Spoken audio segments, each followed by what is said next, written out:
Well, today's a bit of a celebration at T-Mobile, as you said. It's something historic happened. We surpassed AT&T to become the #2 provider in this industry, cementing our place as the undisputed growth company in this category. And it wasn't just the merger. We delivered, to your point, 1.2 million new customers this quarter, more than 3 times what AT&T and Verizon did combined. So what we're doing is resonating with customers. You know, they love the idea that they don't have to choose anymore between the best network and the best value. And that's what we're offering them, and they're responding.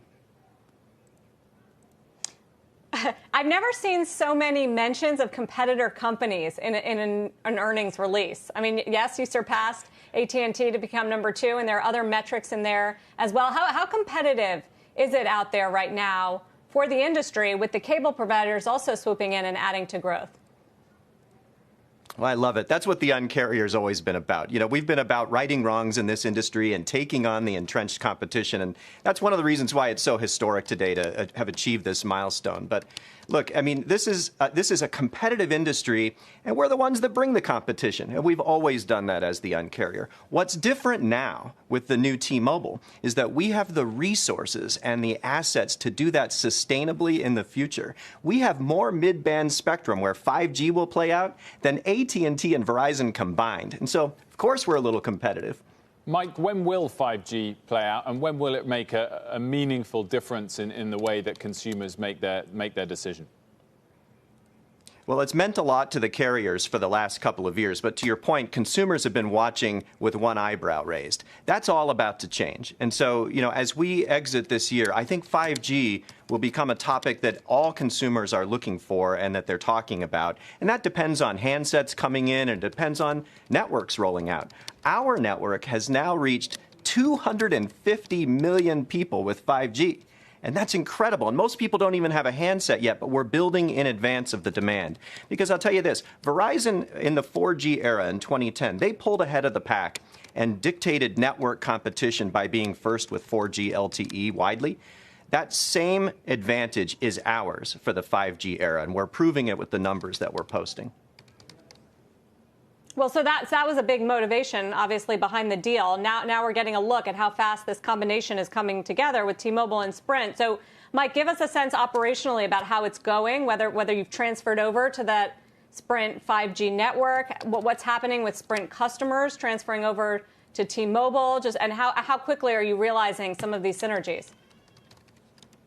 Well, a lot faster than most people expected. One of the things I said last quarter was that having had a look under the covers of this new combined company for the first time, which we really couldn't do during the pendency of the deal, I was more confident than ever in our plan for value creation. And now, with another quarter behind us, you've seen us post the first results. We were way ahead than what people expected on our ability to execute our integration plans. Network integration is running apace.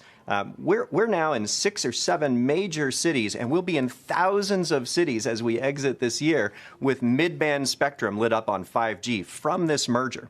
And that's mid-band spectrum that will deliver 300 megabits per second to users. To your point, Wilfred, about people caring about this, suddenly your smartphone may be 10 times faster, which unleashes all kinds of new capabilities and innovation from the tech sector to take advantage of all that capacity. And just as far as the economic environment is concerned, you know, high numbers of unemployment. A lot of people are wondering what the Sprint customer base actually looks like right now, Mike, and what you're expecting in terms of bad debt. Can you give us a sense of that? Well, you know, one of the things that makes us different than I think a lot of the rest of the competition is that dealing with people who have variable income, who have tighter budgets, tougher circumstances, that's a core competency of ours. And so when COVID came along and the economy, you know, turned more negative as a result, a lot of people across the country were stressed out. The difference is this is something that T-Mobile has always known how to deal with and handle, because we've always been here for customers on tight budgets and variable incomes. So we performed very well through this period, and we took care of our customers, and they appreciate that about us.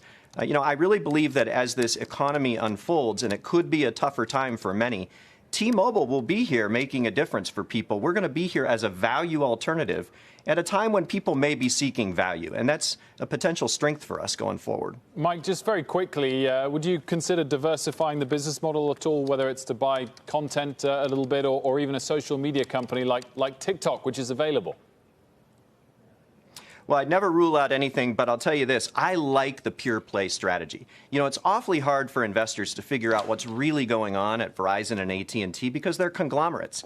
For us, we have this elegant pure play wireless business with superior assets and a superior opportunity, and therefore a superior service that's translating into superior results. And I love that about us because that allows us to focus and execute. So many people wondered if we were going to be distracted by this merger and unable to execute. In fact, our competitors said we would be, and here we are posting these blockbuster results in our first ever outing as a new company. Mike, thanks so much for joining us.